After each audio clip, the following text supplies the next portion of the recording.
Yo, Kirara, kumusta? Happy New Year po sa ating lahat. At belated Merry Christmas nga po pala.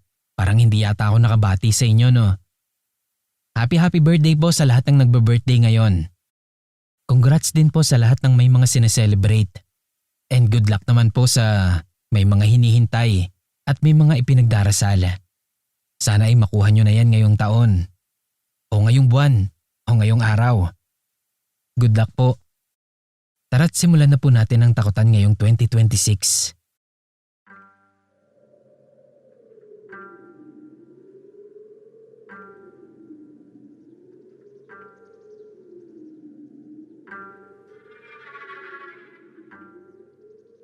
Ang kwentong ito ay base sa personal kong karanasan.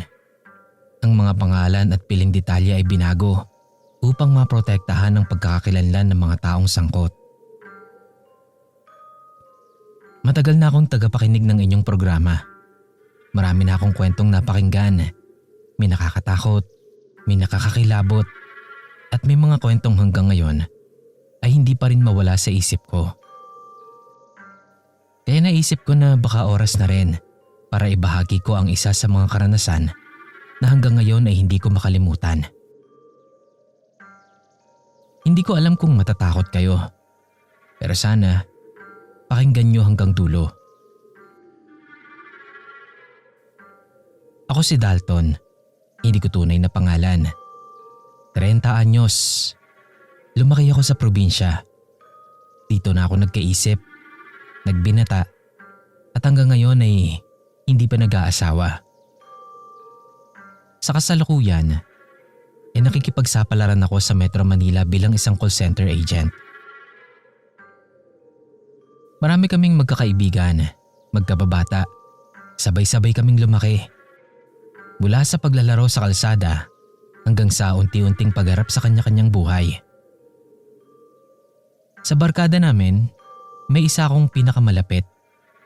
Itago na lang natin siya sa pangalang Pedro. Si Pedro ay 28 na ngayon. Isang taong kung ipagtatanong mo ay iisa lang ang sasabihin. Mabait yan si Pedro. Siya ang tinatawag naming taga-balanse. Kung kami ay makukulit, may attitude at paminsan ay pasaway, siya palagi ang kalmado, tahimik at maunawain. Isang Huwebes ng umaga, pinuntahan niya ako sa bahay. May balak siyang ayaing pumunta kami sa kung saan. Pero habang kausap ko siya, may napansin akong kakaiba. Hindi ko maipaliwanag. Parang madilim ang mukha niya. Hindi literal na madilim ha, kundi parang may aninong nakabalot sa kanya. Kapag tinitignan ko ang mukha niya habang nagsasalita siya, para bang malabo. Kulay abo. Parang hindi buo. Kinusot ko ang mga mata ko. Baka kako pagod lang ako. Kakauwi ko lang kasi noon mula sa night shift. Pero kapag sa ibang direksyon naman ako tumitingin, malinaw naman ang lahat. Siya lang ang ganun. Ikinuwento niya na pupunta raw siya sa mga pinsan niya kinabukasan. Pinapupunta raw siya ng mama niya. At sa sandaling yon, may kumurot sa dibdib ko. Para bang may bumubulong sa isip ko na pigilan mo siya. Inaya niya akong sumama nun, pero tumanggi ako kasi may duty pa ako. At dahil nga mama niya ang nagpupumilit na pumunta siya ron, pinabayaan ko na lang. Pagkaalis niya, nahiga na ako sa kwarto ko. At hindi ko na lang namalayan na nakatulog na pala ako. Nanaginip ako nun. Nasa isang lugar ako na lubos na madilim. Wala akong makita, kahit sarili ko. Para akong nakapikit pero alam ko namang nakadilat ako nun. Naglakad ako sa kawalan. Ang tanging naririnig ko ay ang tibok ng puso ko. Mabilis, malakas, nakakatakot. Hanggang sa may narinig akong yabag. Hindi yabag ng naglalakad. Parang tumatakbo. paikot-ikot, papalapit, papalayo. Hindi ko alam kung saan nanggagaling ito. Hanggang sa nagising ako sa alarm ko. 10:00 na pala ng gabi nun. Oras na para maghanda ako sa pagpasok. 9 na oras na naman sa trabaho ang bubunuin ko. Hindi ko namamalayan ang bilis ng takbo ng oras. Sa dami ng tawag na natanggap ko nun, hindi ko na napansin na uwian na pala. Habang naghihintay ako ng masasakyan kong jeep, chinat ko si Pedro. Tinanong ko kung natuloy ba siya.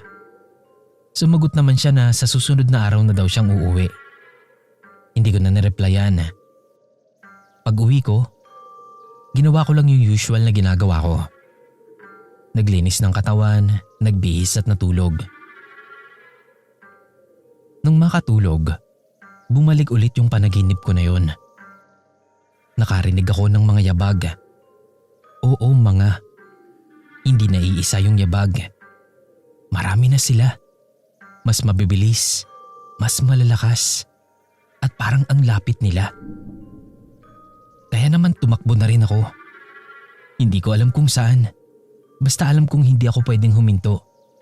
Kasi alam ko at naririnig ko na hinahabol ako ng mga yabag na yon. Nagising ako sa pagkakataong yon. 7:00 pa lang ng gabi. Nauna pa ako sa alarm ko. Hapong-hapo ako noon paggising ko. Para bang may humabol talaga sa akin nung gabing yon. Kumuha ako ng tubig sa kusina kasi uhaw na uhaw ako noon. Nakita pa ako ni Mama. Naitanong niya kung bakit daw ang aga kong nagising. Nagtaas lang ako ng balikat bilang tugon sa kanya.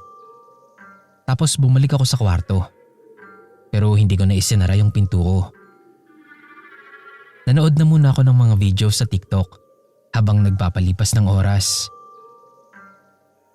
Ang una kong posisyon ay nakatagilid.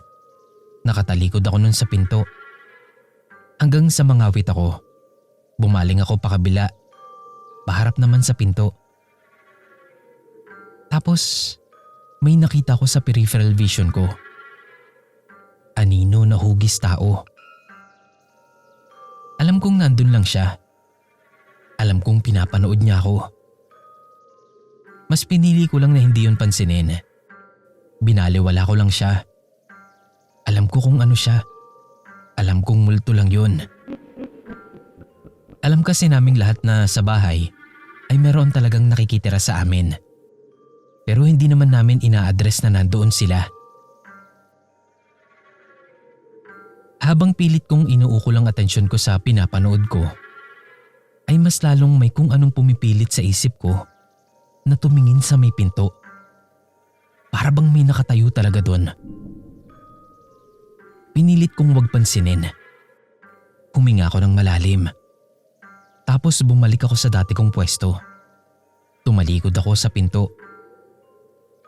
Ilang segundo ang lumipas nang maramdaman ko na lumubog ang foam na hinihigaan ko sa may bandang likuran. Dahan-dahan yun. Ramdam ko yung bigat niya. Para talagang may umuupo.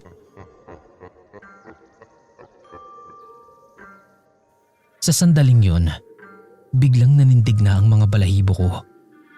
Napabangon ako. At bago pa man ako makagalaw, kitang-kita ko kung paanong unti-unting umangat yung foam mula sa malinaw na pagkakalubog nito, pabalik sa dati nitong hugis, na para bang may kakabangon lang mula rito. Dahil doon, pinili ko na lang na mag-prepare na ng mas maaga at sa office na lang tumambay. Last shift ko na para sa linggong yon. Kinabukasan noon, day off ko na. Lumipas ang mga oras, pero napansin kong wala akong natatanggap na kahit anong chat mula sa kaibigan kong si Pedro. Alam kong pareho kaming day off ng Sabado at Linggo. Naalala ko na doon nga pala siya magsistay sa mga pinsan niya. Kaya naman hindi ko na rin siya chinat noon. Pagkababa ko ng jeep, nung naglalakad na ako pauwi sa bahay namin, Biglang nag-vibrate yung cellphone ko. Chat mula sa ate ni Pedro. Si Ate Marie. Hindi niya po tunay na pangalan. Tinatanong niya ako noon kung may kakilala daw ba ako sa mga katrabaho ni Pedro. Nagtaka naman ako. Kaya nireplyan ko siya na, "Wala te, bakit?" Agad din naman siyang nag-reply. Sabi niya, "Nadisgrasya kasi sa motor si Pedro. Papunta kami ngayon sa ospital." Nanlamig ang buo kong katawan noon. Doon ko lang naintindihan kung bakit buong araw wala akong natatanggap na chat mula sa kanya. Nasa ospital na pala siya noon. Nireplyan ko si Ate Marie. Sabi ko sige at dadaan ako sa Lunes sa trabaho niya. Ako na lang kako ang magpapaalam sa supervisor niya. Kako balitaan niya na lang ako sa lagay ni Pedro. Habang naglalakad ako pa uwi, hindi ko alam kung bakit may kung anong bigat sa dibdib ko. Nagreply naman nun si Ate Marie. Sabi niya sige daw at salamat. Sabi ko sa sarili ko ng mga oras na yon, day off ko naman, susulitin ko na yon. Kaya nag-aya ako ng inuman kasama yung mga kababata ko. Pumayag naman sila nun. Napagkasunduan namin na sa bahay ni Alonso kami magiinuman. Naupo muna ako sa sala at nanood ng TV. Ang usapan kasi namin, sila ang pupunta sa bahay namin para kunin ang bag ko. Sila rin ang bibili ng inumin namin, kasama na yung pulutan. Susunduin na lang daw nila ako kapag okay na ang lahat. Habang naghihintay ako ng sundo nila, habang tuloy-tuloy ang palabas sa TV, tumabi sa akin si Mama. Tapos na ata siya sa ginagawa niya. Maya-maya, may humintong motor sa harap ng bahay. Napatingin agad ako. Nagtaka ako nun kasi alam ko kung kaninong motor yun. Motor ni Pedro. Bumusina pa, 2 beses. Kaya naman sumigaw ako. Kako sandali. Nagulat si Mama kasi napalakas yung sigaw ko nun. Inirapan niya pa ako. Hindi na ako nagpaliwanag kay Mama nun. Nagmamadali na akong kumuha ng damit. Pero paglabas ko, wala na. Walang motor. Wala rin si Pedro. Napahinto ako at nagtaka. At medyo nainis din. Tayo na naman nun. Wala pa akong 1 minuto, nainip agad. Sabi ko pa sa sarili ko. Kaya naman nagpasya na lang ako na maglakad papunta sa bahay ni Alonso. Malapit lang naman kasi yon. Wala pang 5 minutong lakaran. Pagdating ko ron, narinig ko na agad ang boses nila sa loob. May mga nagtatawanan at may mga nagkukwentuhan. Pero may isang bagay agad akong napansin. Wala doon yung motor ni Pedro sa mga nakaparada sa labas. Kumatok ako. Pinagbuksan naman ako ni Shane. Hindi niya rin po tunay na pangalan yan at saka lalaki po siya. Pagpasok ko, diretso ko siyang tinanong. Kako, asaan si Pedro? Bigla siyang napakunot ng noo. Halatang nagtaka. Pedro? Di ba nasa ospital? Natawa pa ako. Akala ko nagbibiro lang siya. Kaya sabi ko, tanga, dinaanan pa nga ako sa bahay Kaso umalis din agad. Di man lang ako hinintay nung kumag na yon. Baka nasa labas na. Baka nanundo ng ibang tropa. Sabi ni Shane. Tumango na lang ako noon. Pinilit kong paniwalaan yung sinabi niya.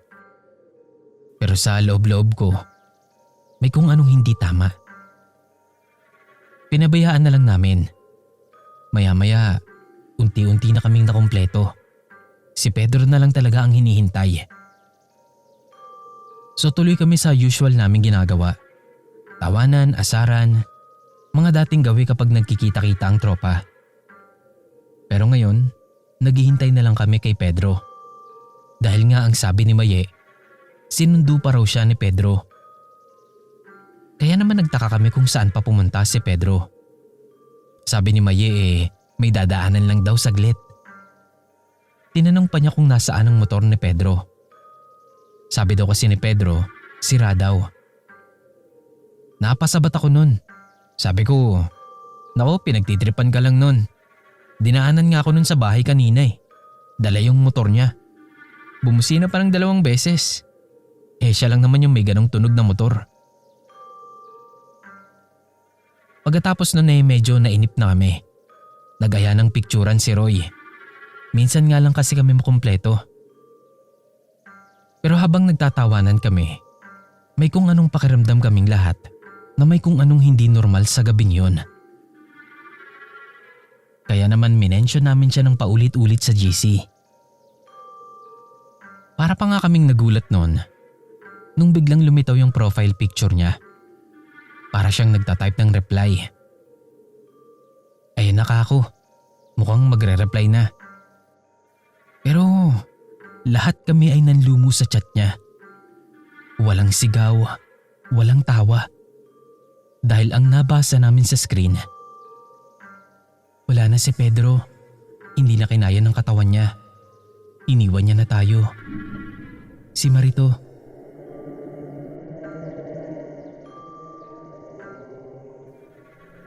Parang tumigil ang oras sa paligid namin noon. Lahat kami ay nangilabot. Sino yung huminto sa harap ng bahay at bumusina? At sino yung sumundo kay Maye? Hindi namin maipaliwanag ang pakiramdam namin noon. Ang bigat ng katahimikan. Doon ay unti-unti naming naramdaman na hindi lang siya nawala. May kung anong naiwan sa amin.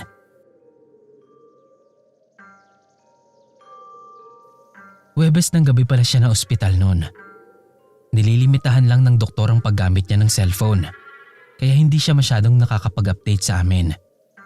Ngunit nagkaroon daw siya ng internal bleeding. Simula nung ipasok siya sa ICU, hindi na siya gumising. Hanggang sa hindi na nga kinaya ng katawan niya. Iyon ang kwento ni Ate Marie. At habang iniisip namin yon, ramdam namin na kahit wala na siya, ay may bigat pa rin na naiwan sa paligid namin. Hindi na namin natapos ang inuman namin noon. Agad na kaming pumunta sa ospital. Doon ay hagulgol kami ng iyak. Nagluksa kami ron. At sa burol niya, walang araw na hindi kami pumupunta. Ako, bago pa man mag-duty, dadaan na ako ron. Titignan ko si Pedro. Masakit. At hindi ko alam kung paano haharapin ang sakit na yon. Ang sakit ng pagkawala ng kaibigan ko. Para bang may puwang sa puso at alaala namin na iniwan niya na hindi na kailanman mapupunan pa.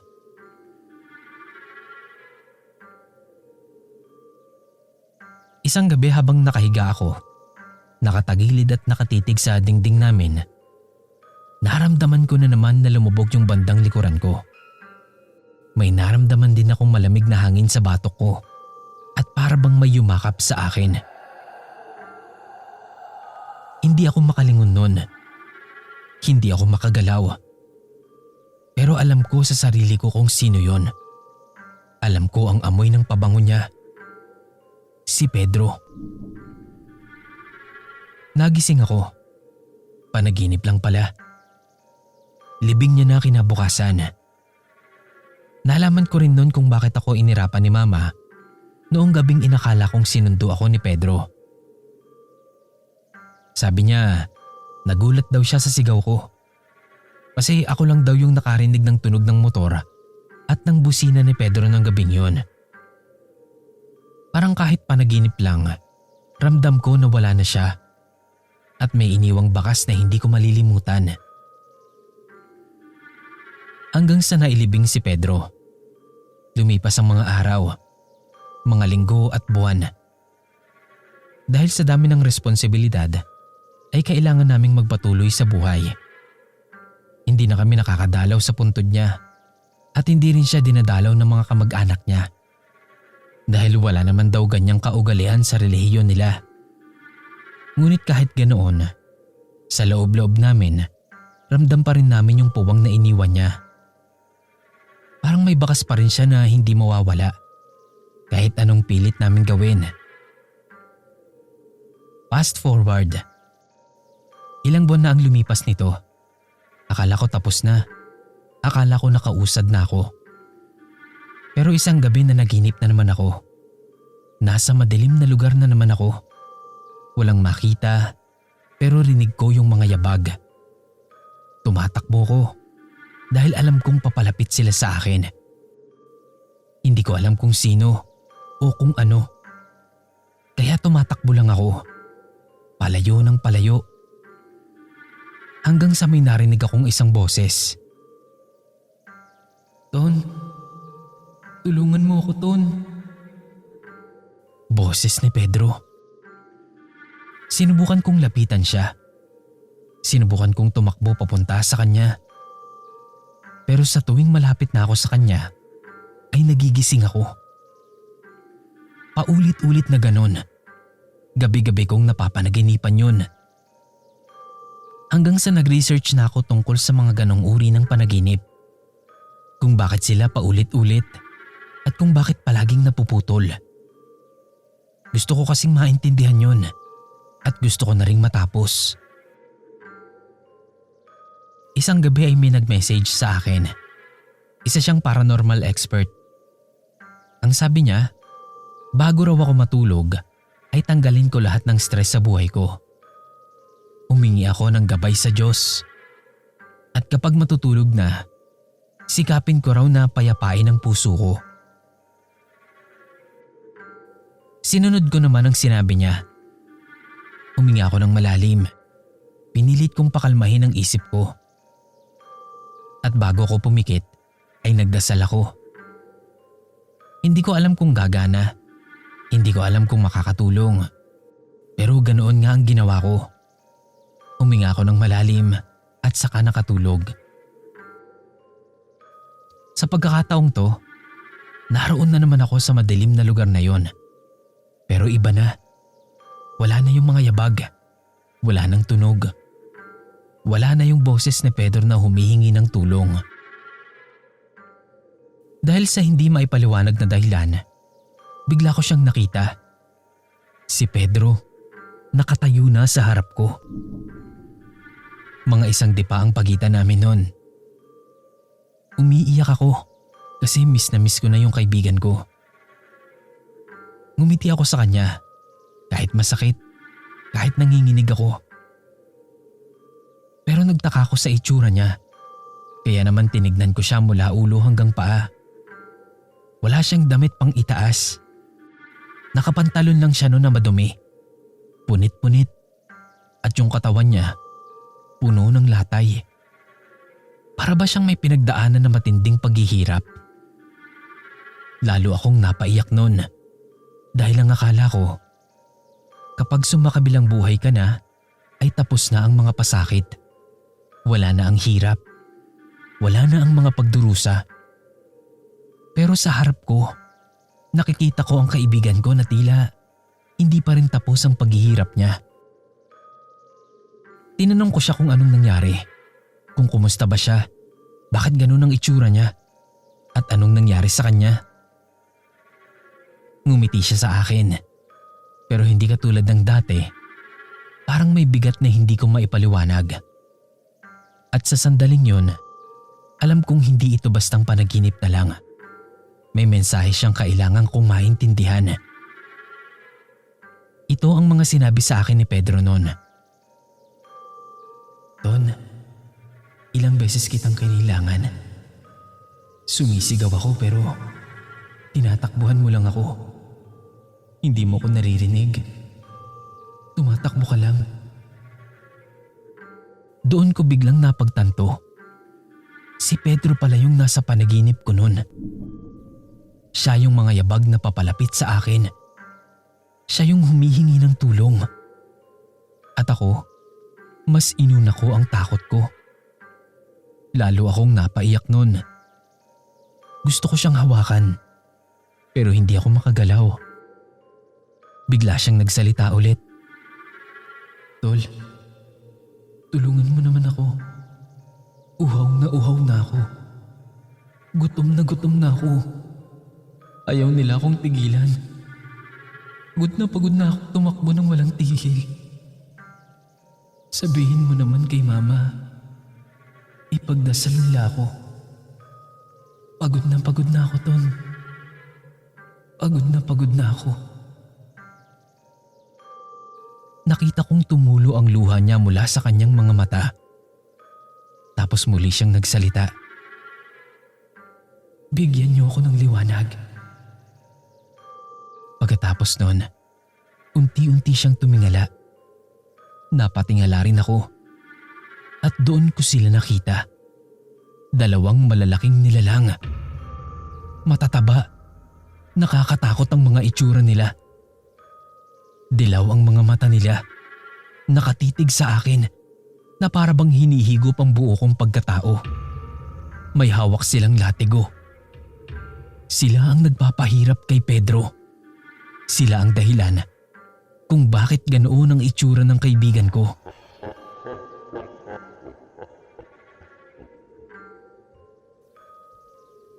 At doon ay bigla na akong nagising.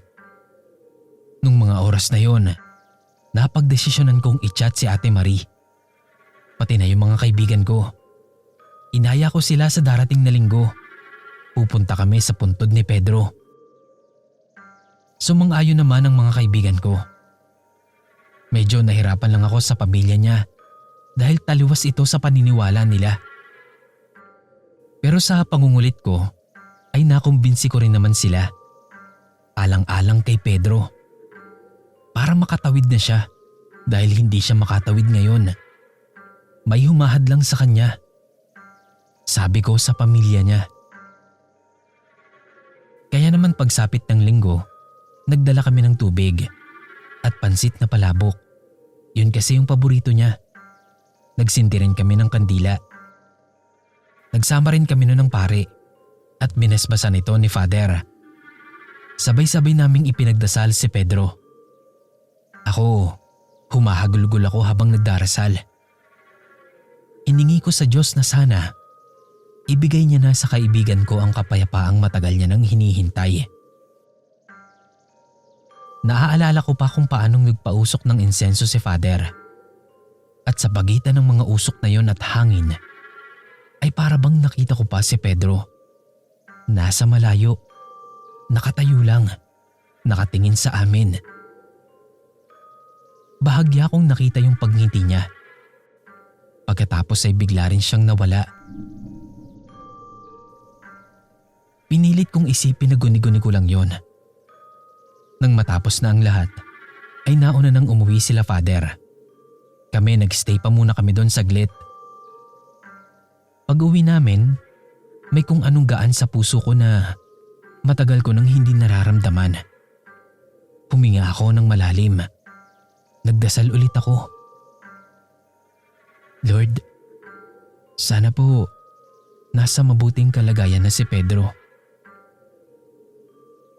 Naalala ko nun yung sinabi sa akin ng paranormal. Kaya ginawa ko ulit. Tahimik ang isip ko. Payapa ang puso. At doon, nagawa ko ng makatulog ng payapa. Pagdilat ko, may nakita akong liwanag na papalapit sa akin. Tumayo lang ako noon. Walang bigat ang katawan ko. Wala ring takot sa puso ko. Nang makalapit ang liwanag, unti-unti itong nagkaroon ng anyo. Lumabas ang mukha ni Pedro. Maaliwalas na ito. Payapa na. Suot na ang damit na gamit niya noong mga araw ng burol niya. Ngumiti siya sa akin at sa ngiting iyon, alam kong tapos na ang paghihirap niya. Hindi na siya tumatakbo. Hindi na siya humihingi ng tulong. Umiiyak ako noon. Pagkatapos ay dumipa siya sa harap ko. Para bang inaaya niya akong magyakap kami. Hindi ko na napigilan. Niyakap ko siya at humagulgol ako. Nagsalita siya. Salamat, Ton. Salamat. Magaan na. Hindi na nila ako malalapitan. Palagi nang may liwanag sa akin. Tsaka amoy insenso ko, di ba? Hindi nila gusto ang amoy nun. Hindi na ako tumatakbo sa kawalan, Ton. Hindi na ako uhaw. Hindi na ako gutom. Kumalas siya sa pagkakayakap namin. Hinawakan niya ako sa dalawang balikat. Salamat sa lahat, Ton. Sabihin mo rin yan sa kanila. Mahal na mahal ko kayo. Mauuna na ako. Tumango lang ako nun habang nakangiti ng masaya at nakatingin sa mukha niya. Nakangiti rin siya sa akin. Sa huling pagkakataon, sinaulo ko ang mukha niyang yon. At mula doon, naglakad na siya palayo, patungo sa liwanag. Ang liwanag na yon ay parang ilaw sa poste. Pero sobrang liwanag nito. Liwanag na hindi masakit sa mata. Habang papalayo siya, ay unti-unti na rin siyang naglaho. At sa dulo, ay parabang humalo na siya sa liwanag. Nagising na ako matapos yun. At sa pagkakataong iyon, magaan na ang pakiramdam ko. May saya sa puso ko. At higit sa lahat, may kasiguruhan na ako na maayos na ang kalagayan ng kaibigan kong si Pedro. Hanggang dito na lang po. Sana ay nagustuhan ninyo. Maraming salamat.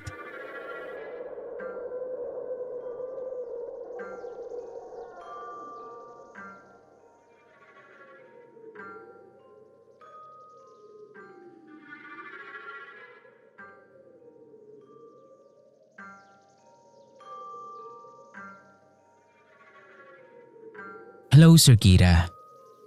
Bago ko simulan ang aking kwento, gusto ko lang munang bumati ng magandang araw sa lahat ng mga kakilala ko dyan. Pati na rin po sa inyo, Sir Kira. Sana po ay magustuhan nyo ang kwentong ibabahagi ko, kahit hindi man po ito sobrang nakakatakot, gaya ng ibang mga kwento rito. Pakitago nyo na lang po ko sa pangalang Alea. Bali ang ikukwento ko po sa inyo ay tungkol sa isang panaginip na hindi ko malimut-limutan. Dahil ito po ay nagbigay linaw sa ibang mga katanungan sa aking isip.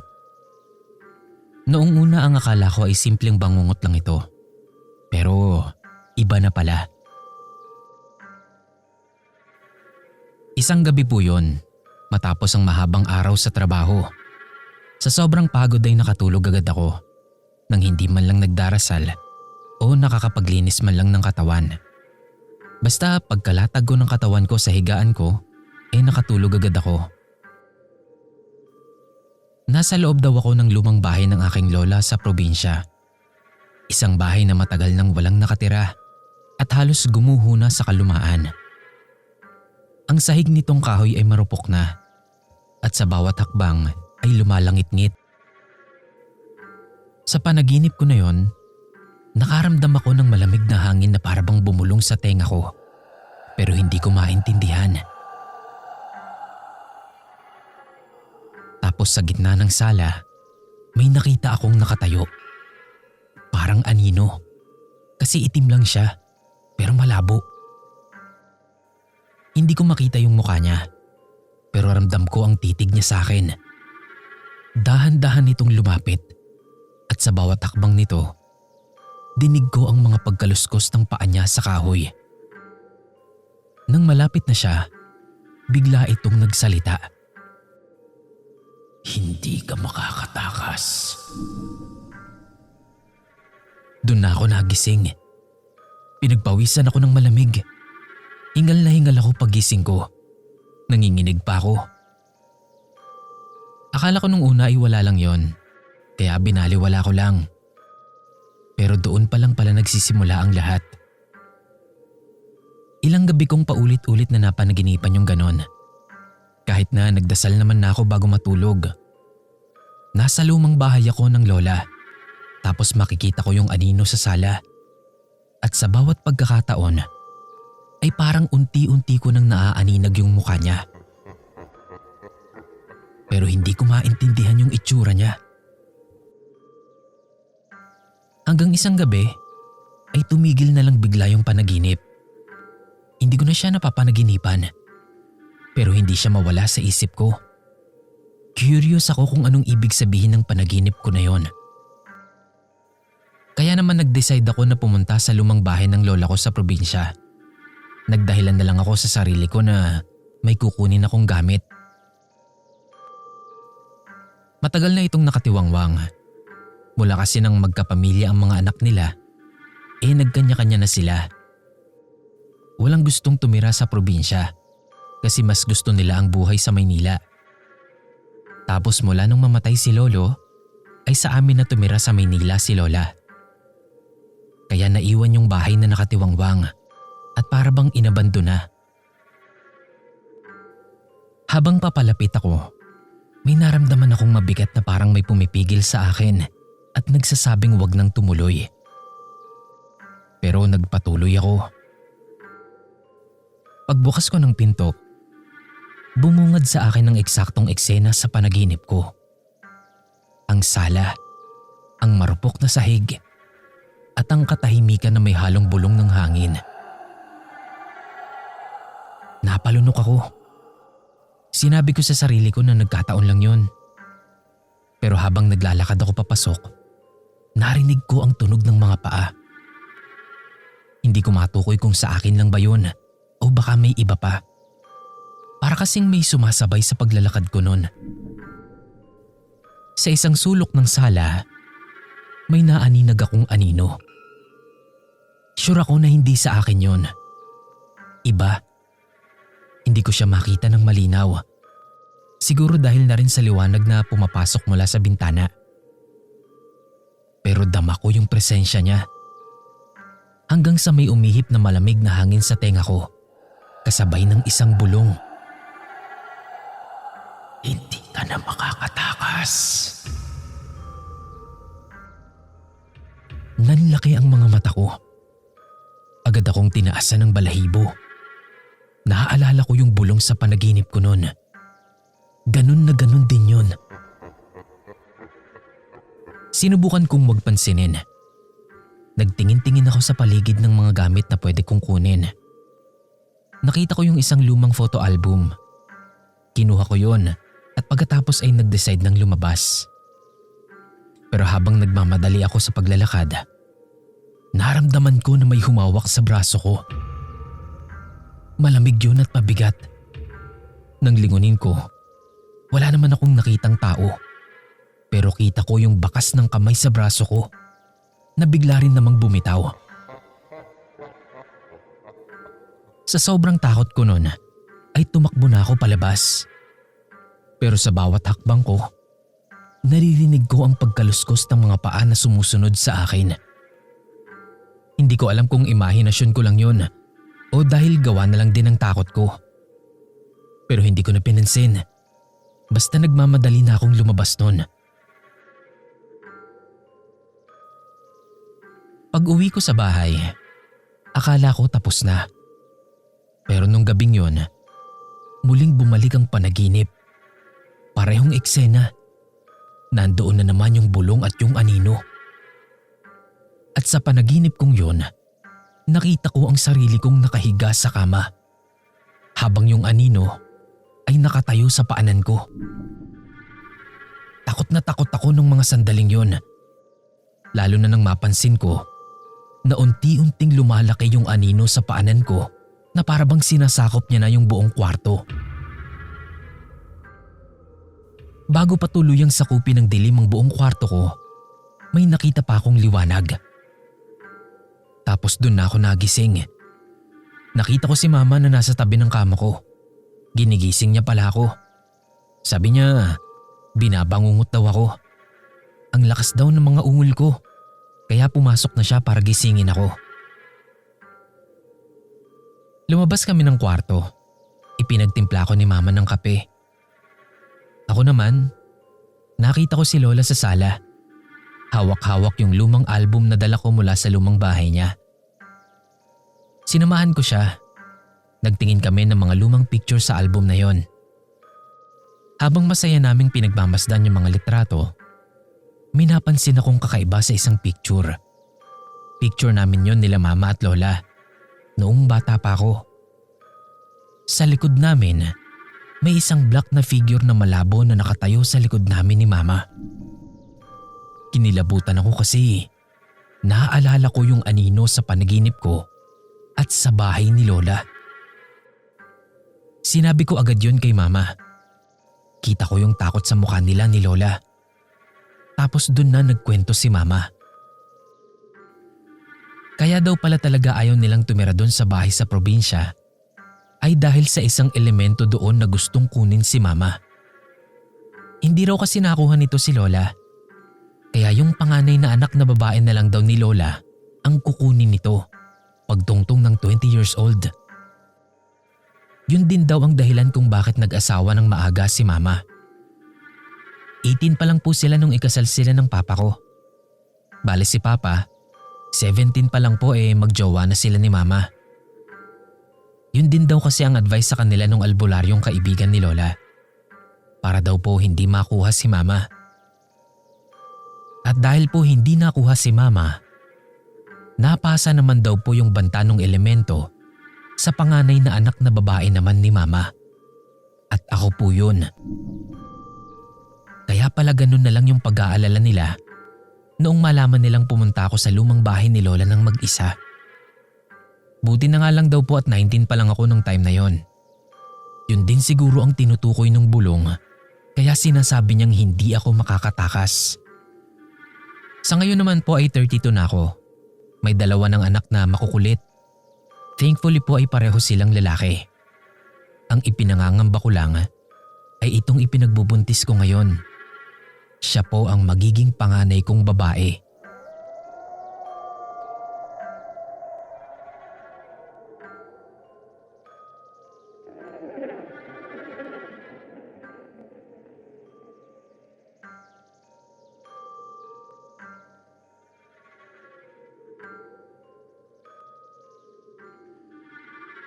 Kumusta po sa inyong lahat? Ako po si Alman. Hindi ko po tunay na pangalan. Itong kwento ko po ay nangyari noong bata pa ako. Hindi ko alam kung sumpa ba o regalo. Basta bata pa lang kasi ako, alam kong may kakaiba na sa akin. Dahil sa tuwing mananaginip ako, ay nagiging totoo ito. 9 years old ako noon nung magsimula ang lahat. Nanaginip ako noon. Napanaginipan ko yung kapitbahay naming tricycle driver na si Mang Ador. Sa panaginip ko, nakita ko siyang nakahandusay sa kalsada. Duguan siya, habang yung tricycle naman niya ay nakabaliktad sa gilid ng daan. Nakatayo lang daw ako noon sa gilid, nakatanaw, habang yung mga tao ay nagkakagulo sa paligid. Pagising ko kinabukasan, normal lang naman. Pumasok ako sa school. Wala lang sa akin yun kasi sa isip ko nga, panaginip lang naman yun. Nung pauwi na ako nung hapon at nag-aabang na ng tricycle sa tabi ng daan, isang aksidente ang nangyari. Nabangga ng truck ang isang tricycle habang nag-U-turn ito at nagulat ako nung makita kong si Mang Ador yun. Kinilabutan ako kasi bigla kong naalala yung panaginip ko. Kung paano yung posisyon ng katawan niya at yung pagkakabaliktad ng tricycle niya sa kalsada, parehong-pareho yun sa panaginip ko. Inisip ko noon na baka nagkataon lang. Pero kasi naulit pa ulit yun. Ilang linggo matapos ang insidente ng pagkamatay ni Mang Ador, nanaginip na naman ako. Isang malaking sunog naman. Sa panaginip ko, nakikita ko ang makapal na usok at ang pulang langit. Mga taong tumatakbo at nagkakagulo, pati na ang tunog ng sirena ng mga bumbero. Pagagising ko nun, hindi ko lang ulit ito pinansin. Pero kinabukasan, napanood ko sa TV. May malaking sunog sa isang pabrika sa Maynila. Ganun ulit. Eksaktong eksena. Makapal na usok. Kulay pulang langit. Mga taong nagtatakbuhan at nagkakagulo at ang ingay ng mga bumbero. Nakaramdam ako ng panlalamig noon. Hindi ko yun sinasabi kila mama kasi alam kong hindi sila maniniwala. Nagsimula akong mapaisip noon. Kasi pangalawang beses na yun na nanaginip ako ng masama. Pagkatapos ay may kasunod na trahedya na para bang nagkakatotoo sila. Pero minsan naman, hindi lang puro masama ang napapanaginipan ko. Tulad nung napanaginipan ko yung tito ko. Nanaginip ako noon na nanalo daw siya sa loto. At kinabukasan nga noon, pumunta si tito sa amin. Ang laki ng ngiti. Nagpapasama siya kay papa kasi nanalo daw siya ng 5 digits sa loto. At ayun, nilibre niya kami ng Jollibee. Nabilhan pa ako ng laruan. Hindi ko alam kung bakit, pero parang lahat ng panaginip ko na naaalala ko pagising ko ay nagiging realidad. Nung una parang naa-amaze pa ako. Kasi parang may superpowers ako eh. Kaya parang nakakatuwa. Pero habang tumatagal, natatakot na rin ako. Dahil kadalasan, kamatayan at trahedya ang laman ng panaginip ko. Sobrang bihira akong makapanaginip ng maganda. Mas lumala pa yun. Nung pandemic, napanaginipan ko ang pinsan kong babae. Nakahiga sa ospital, nakasuot ng hospital gown at may tubo sa bibig. Ilang araw lang, mababalitaan ko nga na nag-positive siya sa COVID. Nadala siya sa ospital kasi malala yung nangyari sa kanya. Hindi na siya halos makahinga. Na-confine siya sa ospital at natubuhan. Ang malala, abo na siya nang iuwi sa kanila. Napanaginipan ko rin ng isa kong kaklase. Nakalublob sa tubig, hindi na gumagalaw. Kinabukasan, nalaman kong nalunod siya sa ilog habang naliligo kasama ang mga barkada. Simula nun, natakot na ako sa mga panaginip ko. Lalo na kapag tungkol ito sa kamatayan o trahedya. Natatakot ako na baka sumpa pala ito. Nag-search ako sa internet. Nagbabaka sakali na may makakatulong. May nabasa akong isang confession sa Facebook na halos kaparehong-kapareho ng sa akin. Pero yung kanya naman, puro kamalasan lang ang nangyayari. Walang maganda. May nabasa rin akong article nun about sa mga panaginip na nagkakatotoo. Ang sabi, kapag daw masama ang panaginip mo, ikagat mo raw sa unang pagkagising mo. Tapos ikwento mo para daw hindi magkatotoo. At ganoon na nga ang ginawa ko. Isang beses na naginip na naman ako. Yung kapitbahay namin na crush ko. Nasaksak daw siya. Kasi hinold up siya tapos nanlaban.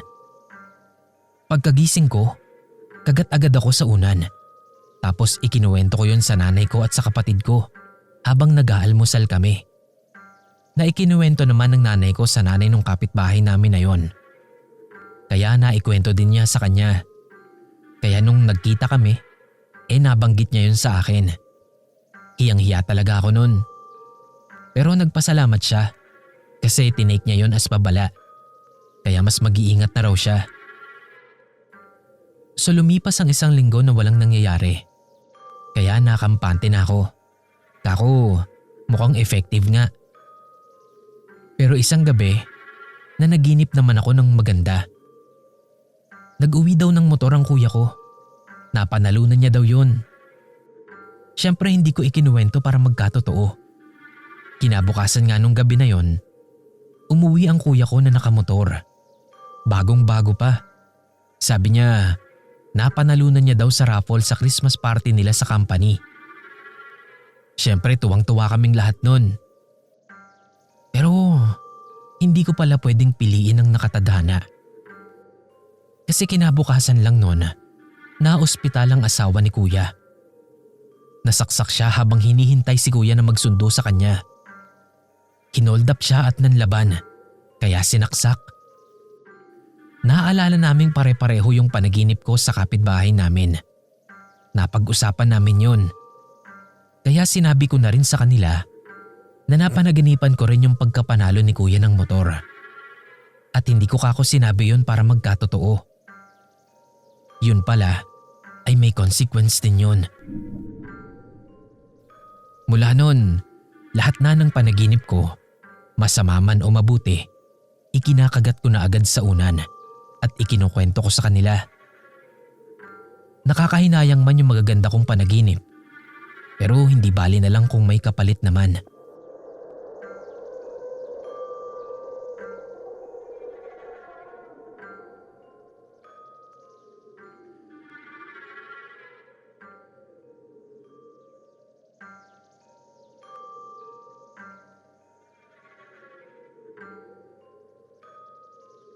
Kumusta, Boss? Boss? Kumusta, Boss Kira? Von na lang po. May short story lang po akong gustong i-share sa inyo.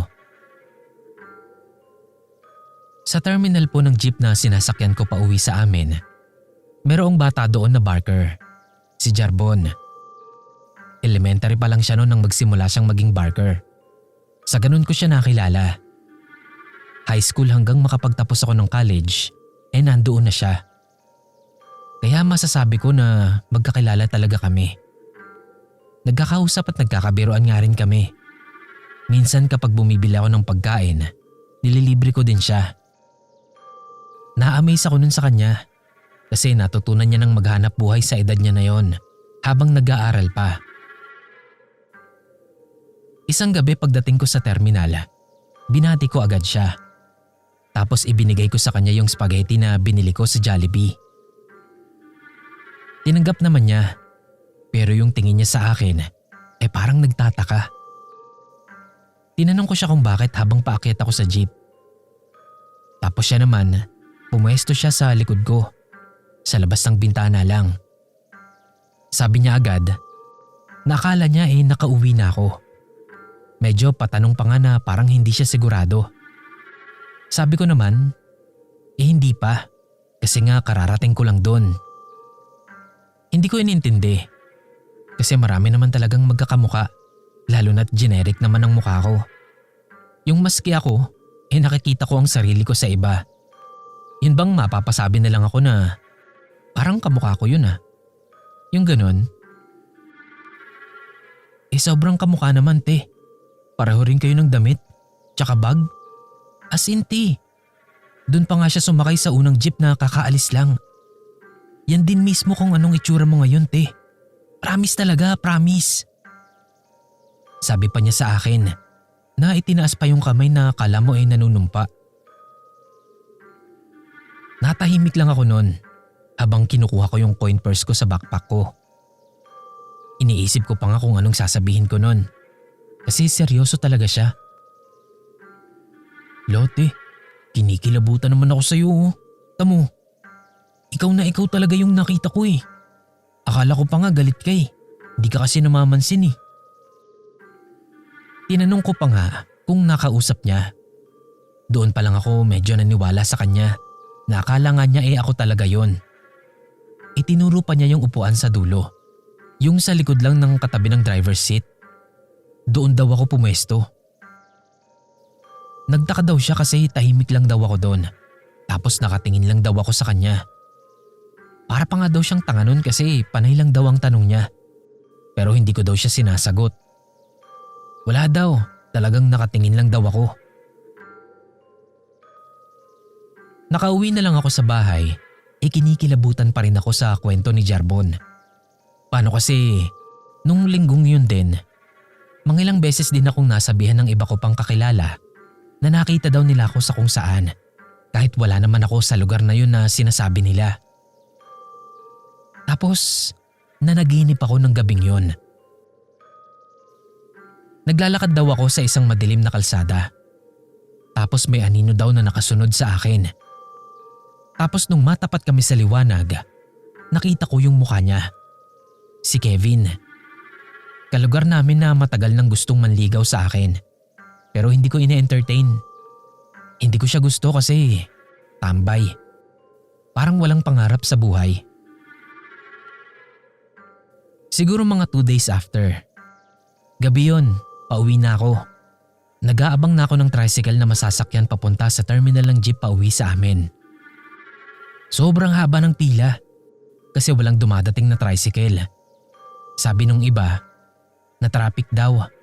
Hindi makadaan kasi may bumaliktad na truck sa daraanan nila. So nag-decide akong maglakad na lang paunti-unti habang nag-aantabay ng tricycle na dadaan. Baka kasi hindi ako umabot sa last trip ng jeep. Malapit lang naman actually. Tinatamad lang akong maglakad kasi nasa 10 minutes din siya kung lalakarin. Nung nasa may madilim na part na ako ng daan, kung saan may 3 sunod na posteng walang ilaw, naramdaman ko na may sumusunod sa akin. May iba rin namang dumadaan doon, pero iilan-ilan lang kami. Nakailang lingon ako pero wala naman akong nakitang nakasunod sa akin. Malayo ang pagitan namin ng ibang mga naglalakad. Nung napadako ang tingin ko sa kabilang side ng daan, nakita kong may lalaking naglalakad doon. Nakahood siya na itim. Tapos bigla siyang tumawid. Nung nasa likod ko na siya, biglang bumilis yung lakad niya. Kinabahan na ako nun, kaya binilisan ko na rin ang lakad. Sobrang lakas ng kabog ng dibdib ko nung mga sandaling yun. Tapos sa kanto kung saan ako liliko, nakita ko si Jarbon. Parang inaabangan ako. Ate! Ate bilis, paalis na yung last trip! Sigaw niya sa akin na nakangiti pa. Abot na rin kami ng liwanag ng ilaw sa poste nun. Naramdaman kong bumagal yung nakasunod sa akin. Tapos paglingon ko, nasa kabilang side na siya ng kalsada. Kinilabutan ako nun kasi lumingon pa siya sa akin at nakita ko yung mukha niya. Si Kevin. Mukhang stalker pa ata ang gago at may binabalak na hindi maganda sa akin. Laking pasasalamat ko talaga noon kay Jarbon.